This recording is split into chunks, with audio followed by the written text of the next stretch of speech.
Hey everybody, welcome back to the channel. This is going to be a video going over what exactly is a pinned and welded muzzle device and why do you need it, why do you want it?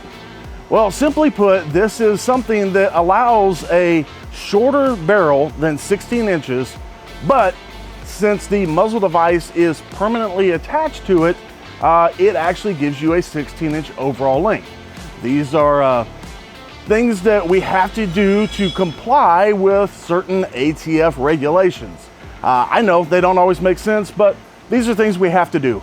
But simply put, typically a lot of people like to have a 16-inch gun, and if you have a 16-inch gun, you can put a standard muzzle device on it, no worries. You can swap it in and out, but sometimes people want to have a little bit shorter gun. And in this case, you can have a shorter barrel. Depending on the model you get from us, it's either going to be like a 14.3 inch or a 14.5 inch barrel, but we have permanently attached the muzzle device to it, making it greater than 16 inches overall. So what does that mean to you? That means you're only going to be able to use a def can suppressor on these, or ones that are made for an A2 flash hider. And this is permanently attached. So if you try to remove this from your gun, you are going to damage something. So plus, if you remove it from your gun, you technically have an SBR at that point because the barrel is less than 16 inches. But the process on putting a pinned and welded muzzle device on is pretty simple. We basically get the barrel, we put the muzzle device onto it, we will actually drill into the hole that is on the bottom of the muzzle device already and into the barrel to create an indexing point.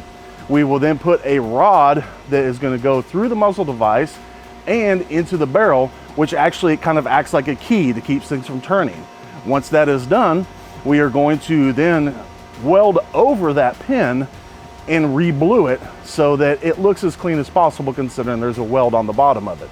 So the easiest way to tell if you have a pinned and welded muzzle device, if you're not aware of what was ordered, you're going to be able to flip it over, look at the bottom side of the muzzle device itself, and if you see a little, looks like a little weld spot, that's going to be your pin and weld.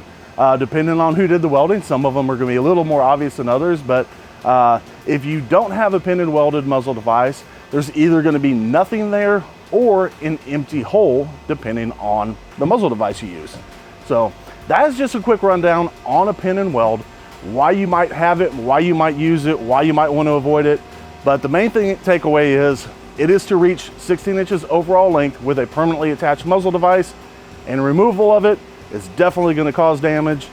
And if it matters to you, be illegal. So guys, thanks for tuning in. Happy to share a little bit of information with you guys. And as always, stay safe out there.